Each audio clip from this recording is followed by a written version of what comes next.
men need to stand on their own 2 feet and really start to be men again. And of course, positions of power, that kind of thing as well. But let me explain. In the Jiu Jitsu community recently, the amount of allegations and charges, sexual assault claims, just grooming, all of this sort of stuff. I don't need to call out names or bring cases to it. I think we're all aware of it. It's all over our feeds and it's all over the Jiu Jitsu news. And it has been especially for the last 12 months, but even before that. And I am saddened to say that even as in my role as part of a big franchise in Australia, not in my club, definitely not, but in one of the other clubs, it actually came to my attention that one of the guys had been grooming, one of the coaches had been grooming one of the girls. And when I approached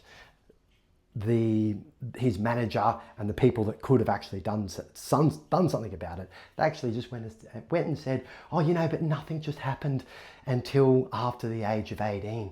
It's, you know, it's okay. It's not okay. Grooming is still grooming. SA is still SA. There's nothing that can take away from that. Now, there's nothing, I can't go back into the past and change things. People have done what they've done.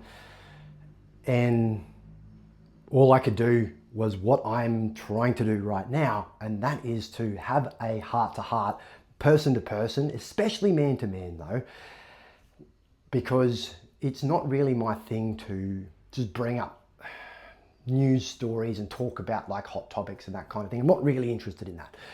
Anything that I talk about is because I believe in what I'm saying and I feel like I can offer at least some way a really good solution. And now that is, when you see something, regardless of what belt color you are or regardless of where it happens, if you see something that makes somebody, especially that somebody smaller, weaker, or that looks up to you, hero worships somebody else, if you see that going on, it's not a great idea to get on social media and get in the comment section or say things publicly. What we need to do, and what I'm calling to women and men to men, but especially here men to men, call the guy aside and say, look, mate, I just saw that. I know you wouldn't have meant anything by it, but I saw that the way the other person reacted and they weren't comfortable with it. That is just not going to fly around here, not around me, not in any of my places of work, business, or living. It is so important that we as men, especially, call other men aside and just call them out on what they're doing and their behavior, especially when you see that it is making the other person uncomfortable. Sometimes it is serious. Obviously a lot of the times in jiu-jitsu scenarios, it is serious. But what we need to start nipping in the bud is this immediate want to just get in the comment section and call people out online or in big groups or something, where that doesn't really do very much at all. But what it does do is makes people feel more uncomfortable, just sort of fluffs around the problem. What actually gets down to the problem is the instant you see anything, no matter how small, is actually ignoring how you feel, because minors and smaller people and more underprivileged people need your support, need my support.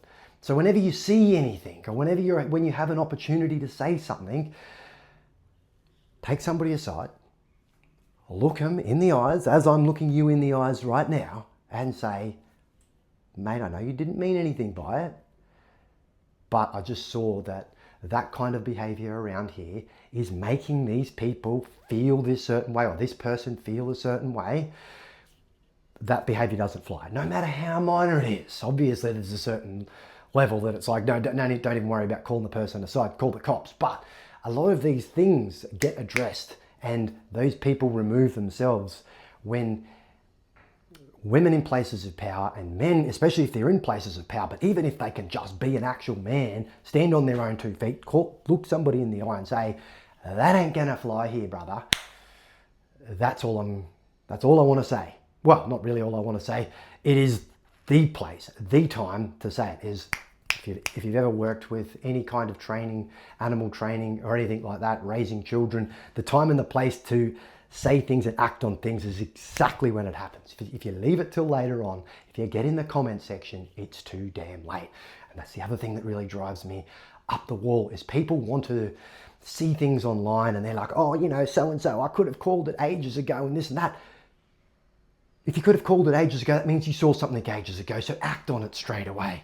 I guarantee you that, especially in some of these really big cases that are going on right now, obviously they're at the allegation stage. If it didn't happen, well, okay, maybe I'm wrong.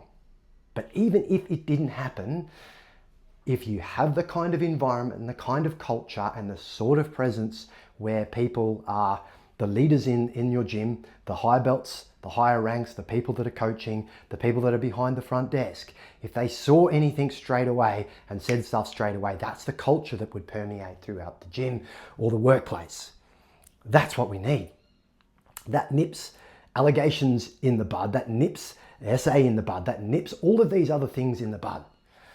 So my request for you is to please be a man. If you see even anything, just slightly, just call it out. Because I just want to end on this. The standard that you walk past is the standard you accept. But don't go walking past stuff. You know, the big thing, if you see something, say something. Do that for us, please.